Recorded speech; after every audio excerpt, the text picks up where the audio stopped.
Oi mate, if you ain't getting this longer, then this one's for you. Hello guys and welcome back to EME TV. Welcome back to another video at last. It feels good to be doing another video. I'm the most inconsistent person ever, but just gotta work in it. Just gotta work on it. But hey, as you see by the title, today we're actually gonna be talking about categorized cars. A lot of people that I speak to, especially when people are looking for cars, rule out categorized cars and are very, very scared of them. I don't really know why. Well, I do know why, because they crashed. But what I'm trying to, explain in this video, or what I'm going to be trying to say, one, my experience with categorized cars, what I think of them, and what I think people's mindset should be when buying another car or their new car. Because I feel like the way you look at the car is going to change depending on what you want to do with the car in the future. So that's what I want to be touching on in this video, and look at a couple of examples and how the prices differ of cars when they're categorized compared to when they're not categorized. So let's get into it. So first and foremost, for those of you who don't know what categorized cars are, essentially categorized cars are cars that have gone through some form of accident or some form of damage within their lifetime. So you have two categories. There's category N and category S. And these two replaced category C and category D a couple years ago when the format changed. But essentially what it is now is category N are cars that have had non-structural damage, and category S are cars that have had structural damage in their lifetime.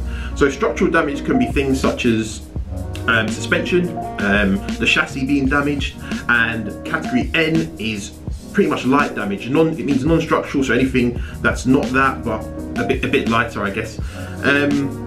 But yes, I've had obviously a lot of experience with categorized cars, hence I thought I'd do a bit of a video on this, because a lot of people's mindset are, I don't want to go near a categorized car.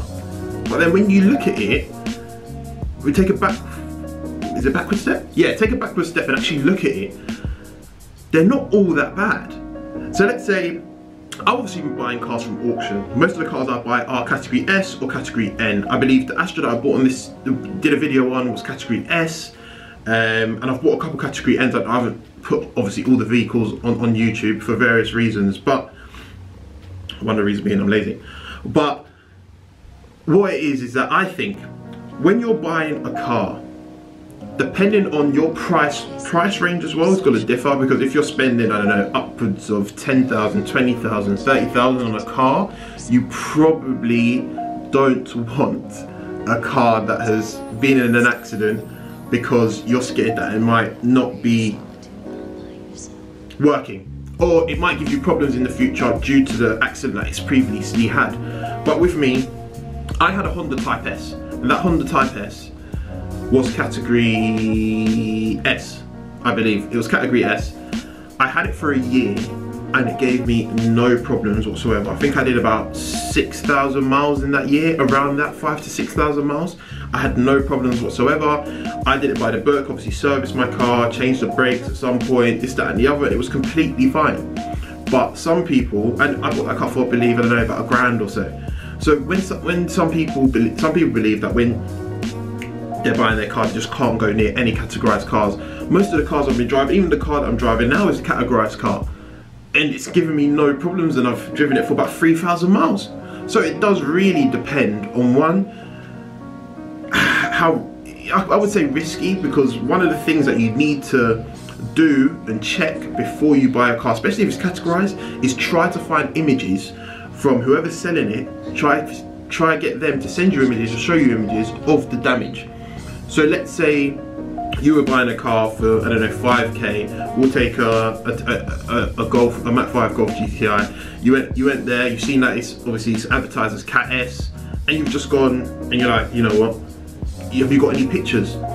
If they don't have pictures, I would probably not buy it, just because I need to be comfortable with the damage I've seen on the pictures in order for me to go through with it, my opinion. And also, another thing that you should bear in mind is that these cars were in an accident. They're not in an accident anymore. They were in an accident, and now they have been repaired and been put back on the road. That's the only reason I feel a bit more at ease. Every car breaks, every car has problems, every single car will let you down at some point, regardless of how reliable it is. Let me not say you know, some cars maybe not, but you will get problems with every single car. They're bound to go wrong. They're not built to last forever, essentially. So if you're buying a categorized car for about 2,000-3,000, something along those lines, I mean, the car has been repaired. It's probably hopefully, in an ideal situation, this car has had new parts, brand new parts, put on it after its accident in order to make it roadworthy or road legal again. So, you know, as long as you do your checks, as long as you find out the information, what's been put on it, what was broken, okay, this door has been put back, this is a brand new door, this is a brand new this is a brand new that. If it's all brand new, it's probably better than a car that's not been categorized, because that's probably got still warm parts on it, whereas this has got brand new parts on it. So it's one or the other. I know for peace of mind, people don't want to just get into a categorized car because it's like, you know, this has been in an accident, is it going to let me down? But you need to take a backward step and actually think, you know what, this is a categorized car that's been in an accident, but in order to replace it and in order for them to fix it, they must have put brand new parts in it. Each to their own though.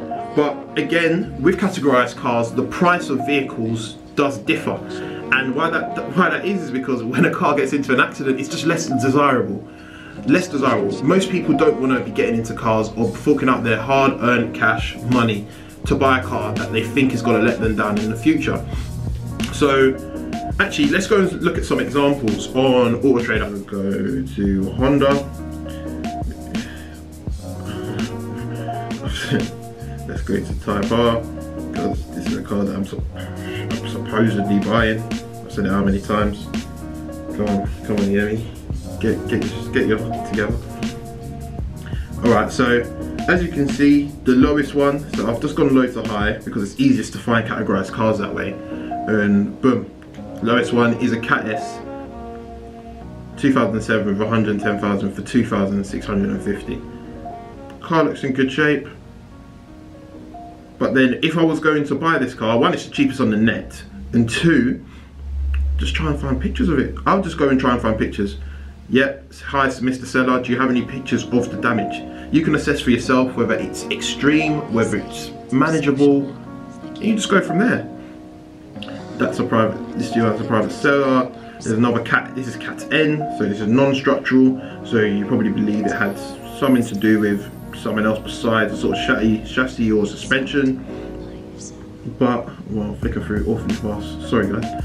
But, yeah, still looks like a clean example. 10 stamps. What? Whoa.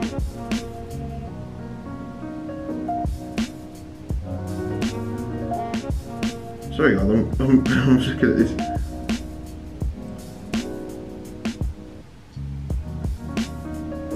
Yeah, that's a nice car. 132 with Hondas as well. Remember, don't really care about the mileage. They'll continue to go. They're one of those that if you just maintain it and do well, service it when you need to service it and change what you need to change, they're good to go for 200k miles easy. So when I'm seeing 135, doesn't even faze me. But yeah, so as you can see, the price difference. Let's go to another car. Let's go to VW. Another car that I love, Mach 5, Golf, GTI, bada bum, bada bum.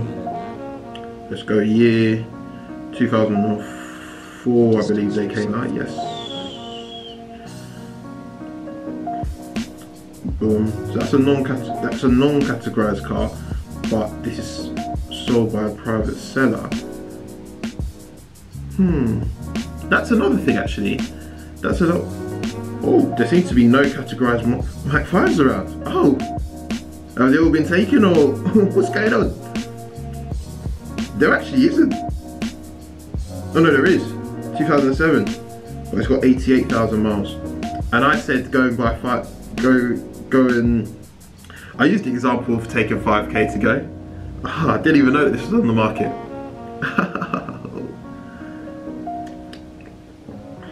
But yes, guys. All it is, essentially, is if you're considering getting a new car, a categorized car, just do your research. But what I suggest is you don't rule it out. There's certain price points you would rule it out. I would probably rule it out in certain price points as well. But I would say anything within the sort of 10k. I would say up to, would I say up to 10k? About up to 10-ish k, maybe a bit lower, maybe 8. I would consider categorized cars. And as I said earlier, I said it does depend what you want to do in the future of the car. Now, what I mean by that is, with me, I don't mind buying, and I want to buy a Type R, FN2 Type R that is categorized, because I have no intention to sell that car in the future. When I get it in my possession, I'm the final owner. That's never going, regardless of what happens. I'll have the car in 10 years.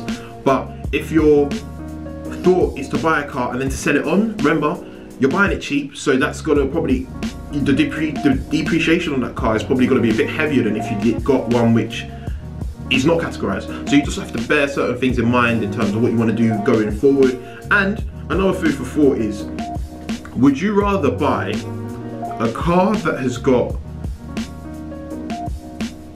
lower miles but categorized, or a car that has got higher miles but non-categorized? So I'll put it into perspective. Would you rather buy a Honda no, I'm not going to use Honda. So I'll just use randomly, I'll just use like BMW 1 Series. So would you rather buy a BMW 1 Series, I'm sorry for those of you who don't like BMW, but it's literally just an example to put it into perspective. Would you rather buy a BMW 1 Series that has got 50,000 miles but it's category S, or would you rather buy a BMW that has got 110,000 miles non-categorized? Everything being equal, they're both automatic, same spec, everything. What would you rather buy? That's another food for thought. Would you rather buy higher mileage, or would you rather buy categorized? Me, I'll probably rather buy categorized, but that's me and it's all personal opinion. What would you guys do? Let me know in the comments. But guys, thanks a lot for watching. Stay tuned for more content to come, hopefully. And click a like on the button if you like this sort of content. I'm going to be trying to do more. I like doing these sort of videos where I talk on, you know, personal things that I've gone through, to personal experience, things that I've experienced with certain cars and so on and so forth. Also, click subscribe if you haven't already. Consider subscribing. As I've already said, like, helps channel out the world. But stay put for more content to come, and let me know what you guys would do in the comments, please. Well, thanks a lot, guys. Take care. Peace. Mate, if you're out here getting this one, then this one's for you.